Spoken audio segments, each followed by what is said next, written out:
کیا آپ کے ساتھ کبھی ایسا ہوا ہے کہ آپ فجر کی نماز کے لیے اٹھنے کا ارادہ کریں، الارم بھی لگائیں، لیکن آنکھ اس وقت کھلے جب فجر کا وقت گزر چکا ہو؟ ایسے میں دل میں بے شمار سوالات پیدا ہوتے ہیں، پریشانی بھی ہوتی ہے اور یہ سوچ بھی آتی ہے کہ اب کیا کیا جائے۔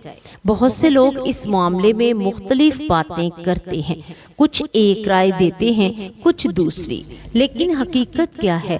اگر کسی وجہ سے فجر کی نماز وقت پر ادا نہ ہو سکے تو اس کے بارے میں شریعت کا درست حکم کیا ہے؟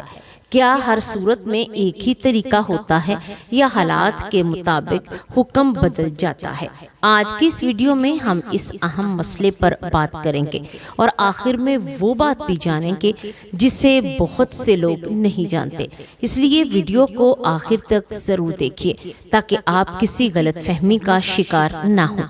بسم اللہ الرحمن الرحیم۔ السلام علیکم ورحمۃ اللہ وبرکاتہ۔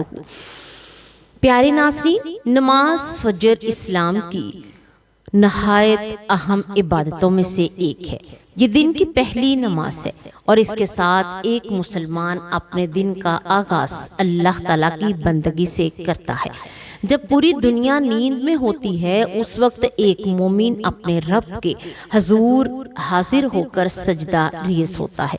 یہی وجہ ہے کہ فجر کی نماز اللہ تعالیٰ کے نزدیک خصوصی اہمیت رکھتی ہے۔ قرآن مجید میں اللہ تعالیٰ نے ارشاد فرمایا، بے شک فجر کا قرآن فجر کے وقت کی تلاوت حاضر کیا جاتا ہے۔ سورۃ الاسراء آیت نمبر 78۔ علماء کرام فرماتے ہیں کہ فجر کے وقت فرشتے حاضر ہوتے ہیں اور بندوں کے اعمال کی گواہی دیتے ہیں۔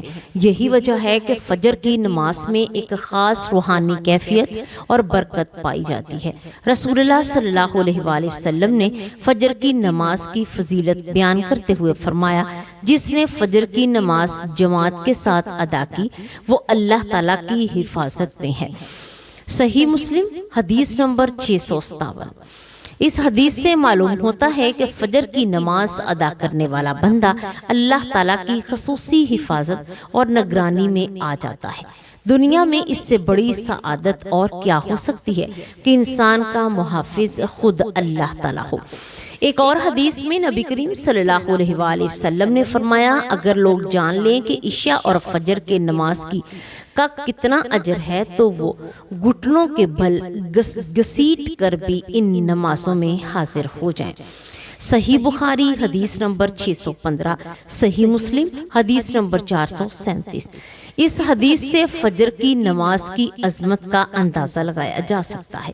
بہت سے لوگ نیند کی وجہ سے فجر کے لیے اٹھنا مشکل سمجھتے ہیں، لیکن اللہ تعالیٰ نے اس مشکل میں عظیم اجر رکھا ہے۔ قیامت کے دن بھی فجر کی نماز ادا کرنے والوں کے لیے عظیم انعامات ہوں گے۔ رسول اللہ صلی اللہ علیہ وآلہ وسلم نے فرمایا، اندھیروں میں مسجدوں کی طرف چلنے والوں کو قیامت کے دن کامل نور کی بشارت دے دو۔ سنن ابی داؤد حدیث نمبر 561، سنن ترمذی حدیث نمبر 223۔ فجر کی نماز کے لیے اندھیرے میں اٹھنا اور اللہ کے گھر یا جائے نماز کی طرف جانا قیامت کے دن نور کا سبب بنے گا۔ اس لیے ایک مومن کو چاہیے کہ وہ فجر کی نماز کو معمولی عبادت نہ سمجھے بلکہ اسے اپنی زندگی کا لازمی حصہ بنا لے۔ پیارے ناظرین، اب سوال یہ پیدا ہوتا ہے کہ نماز قضا ہونا کسے کہتے ہیں؟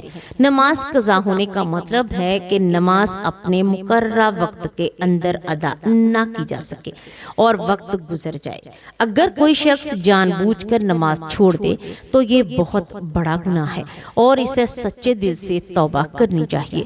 لیکن اگر کسی کی آنکھ نہ کھلے، الارم نہ سنائی دے یا کوئی ایسا عذر پیش آ جائے جس کی وجہ سے نماز وقت پر ادا نہ ہو سکے تو ایسی صورت میں جیسے ہی یاد آئے یا آنکھ کھلے فوراً نماز ادا کرنی چاہیے۔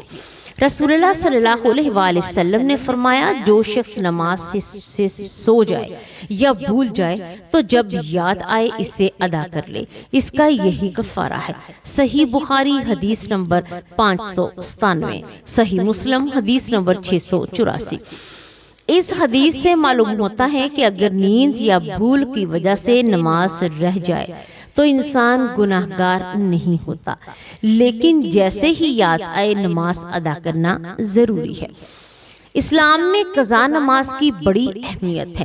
شریعت نے یہ بھی کہا گیا کہ وقت گزر گیا تو نماز ختم ہو گئی، بلکہ حکم دیا کہ اسے بعد میں بھی ادا کیا جائے۔ اس سے معلوم ہوتا ہے کہ نماز کی قدر و منزلت کتنی عظیم ہے۔ ایک سچا مسلمان کبھی کبھی نماز کو ضائع نہیں کرتا، بلکہ اگر کسی وجہ سے رہ جائے تو فوراً اس کی قضا ادا کرتا ہے۔ اب آتے ہیں اپنے اصل موضوع کی طرف کہ اگر فجر کی نماز قضا ہو جائے تو اسے کب اور کیسے ادا کرنا چاہیے۔ اگر کسی شخص کی آنکھ فجر کے وقت ختم ہونے کے بعد کھلی تو سورج طلوع ہو چکا ہو تو سورج آفتاب کے فوراً بعد نماز ادا نہیں کر سکتا، کیونکہ سورج نکلنے کے وقت نماز پڑھنا ممنوع ہے۔ فقہائے احناف کے مطابق سورج نکلنے کے تقریباً 15 سے 20 منٹ بعد جب مکروہ وقت ختم ہو جائے تو نماز ادا کی جا سکتی ہے۔ اگر اسی دوران زوال سے پہلے فجر کی قضا ادا کی جا رہی ہو تو حنفی فقہ کے مطابق 2 سنت اور 2 فرض دونوں ادا کیے جائیں، لیکن اگر زوال کے بعد یا اگلے دن قضا کی جائے تو اسے صرف 2 فرض ادا کیے جائیں گے۔ نماز قضا ادا کرتے وقت نیت یہ ہونی چاہیے، میں اللہ تعالیٰ کے لیے فجر کی قضا نماز ادا کرتا ہوں یا کرتی ہوں۔ پھر نماز اسی طریقے سے ادا کی جائے گی جیسے فجر کی نماز ادا کی جاتی ہے، خشوع خضوع کے ساتھ، مکمل توجہ اور عاجزی کے ساتھ اللہ تعالیٰ کے حضور کھڑا ہونا چاہیے۔ یہ بات بھی یاد رکھیں کہ قضا نماز ادا کرتے وقت مایوس نہیں ہونا چاہیے۔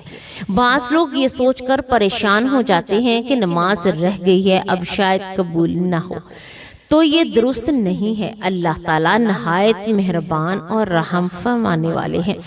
اگر بندہ سچے دل سے نادم ہو، آئندہ احتیاط کا ارادہ کرے تو اخلاص کے ساتھ نماز ادا کرے تو اللہ تعالیٰ کی رحمت سے امید رکھنی چاہیے۔ البتہ چند غلطیوں سے بچنا ضروری ہے۔ پہلی غلطی یہ ہے کہ نماز قضا ہونے کے بعد اسے مزید تاخیر کا شکار نہ کیا جائے۔ دوسری غلطی یہ کہ انسان توبہ ہی نہ کرے۔ تیسری غلطی یہ ہے کہ نماز قضا ہونے کو معمول بنا لیا جائے۔ چوتھی غلطی یہ ہے کہ رات دیر تک جاگنے اور غیر ضروری مصروفیات کی وجہ سے فجر کو ضائع کیا جائے۔ ایک مسلمان کو چاہیے کہ وہ فجر کی نماز کی حفاظت کے لیے عملی اقدامات کرے۔ سونے سے پہلے الارم لگائے، جلدی سونے کی عادت اپنائے، گھر والوں کو جگانے کی تلقین کرے، اللہ تعالیٰ سے دعا کرے کہ وہ اسے فجر کی پابندی نصیب فرمائے۔ ناظرین اکرام، فجر کی نماز صرف ایک عبادت نہیں بلکہ اللہ تعالیٰ کے ساتھ تعلق مضبوط کرنے کا ایک ذریعہ ہے۔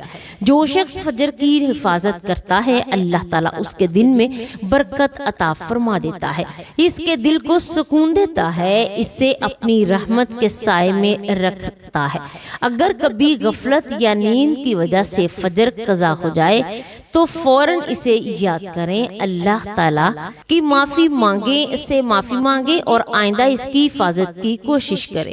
اللہ تعالیٰ ہم سب کو 5 وقت کی نمازوں کی پابندی نصیب فرمائے، خصوصاً فجر کی نماز کی حفاظت کرنے کی توفیق عطا فرمائے۔ آمین یا رب العالمین۔